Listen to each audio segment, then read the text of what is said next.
If you have seen the news in the last week or so, and it seems that ever since Trayvon Martin, that was our O.J. Simpson of this time for us, it's been a barrage of every month or every other month, either an altercation with the police or the government of some kind, riots, all kinds of things happening.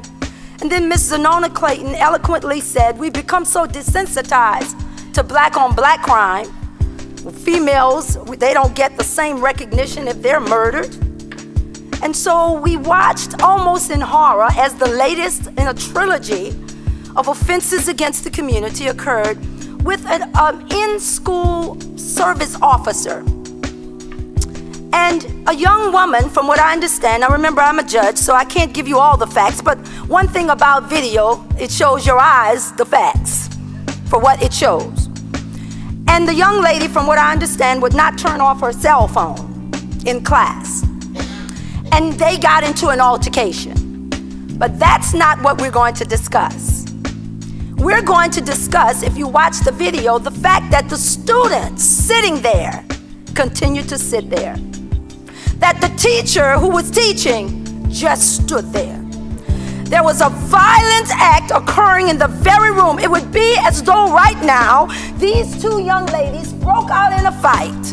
Police officer walks in, slams you up against the wall, and we continue to hold our session.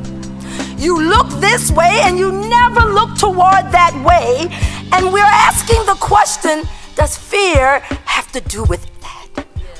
What is fear? Does fear grip them to the point that they could not respond? Was it business as usual? What did it do to the consciousness? Go back and look at the video. Where others were looking at the fight, I was looking at the kids continuing to do the work. Some sat there and did nothing. The teacher just stood holding the paper. I thought that would be a good place for us to begin. Dr. Hale, I'll go to you first. Seeing that now and calling it back to your remembrance, what is our definition of fear? And how may it have been at work in that video, if we believe that it was at work? Well, fear for me is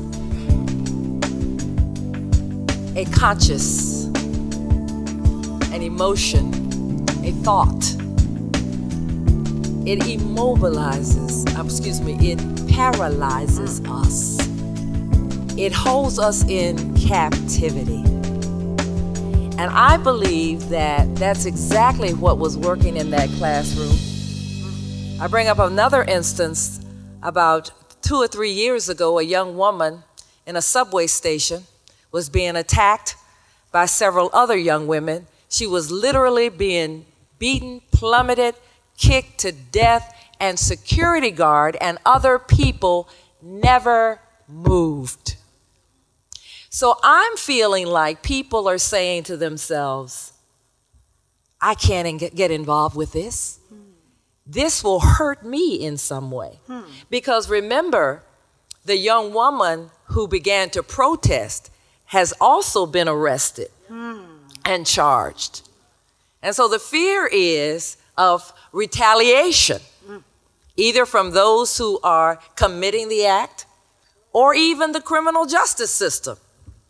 We are not to get involved. And then I believe also that, as Zanona Clayton said earlier, this whole idea of being desensitized to what is going on in our community and nation, I think that that is a part of fear as well.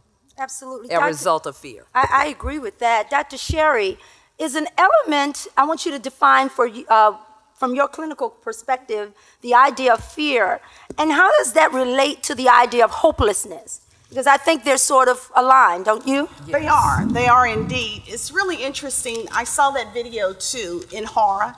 One of the things, people have become so desensitized to violence that they can sit there because if you notice, somebody said he had a reputation. They expected something to go down. That's why the cameras were pulled off. And as long as we expect certain things and we don't respond, then it becomes business as usual. It becomes another thing. What is different about it today is everybody has a video camera. Everybody has a telephone. Right. So now that we see things, we see it instantly, and we see it with a different eye, because it's different in telling somebody what happened as opposed to showing them. And when you see it, and you see, like you said, everybody else is immobilized. And they're immobilized because they know that if they get involved, they will be slammed too, and nothing may be done. And the victim is going to be held, it's going to be the cause of it. And so when I say that, I have to look at what is going on. We have to look at it from a different perspective, because violence is real. We are so, you can't turn the news on. How many, has there ever been a day that you can turn the news on and you didn't see something happen? And you asked me, the last part of your question was, how does it relate to hopelessness? Hopelessness. After a while, if you see people beat down, and you see people beat down repeatedly, you do feel hopeless. And those kids felt hopeless, because once you do get involved, if you do protest, what happens? Right. You too are going, so you do feel a sense of helplessness and hopelessness. And that's where the emotional stuff really kicks in, because after a while, people are depressed and they respond in anger. And they respond out of violence, in anger.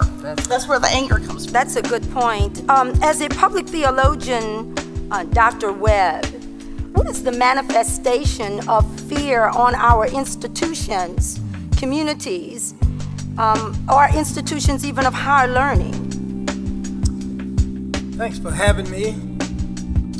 What is going on is something in the culture, not only being desensitized, but being unenlightened. People are kept in a kind of ignorance, not knowing what the truth is, not knowing what to do, and confused, not having directions or visions or dreams and those kinds of things. And what happens when a people get in this particular state, they become demoralized.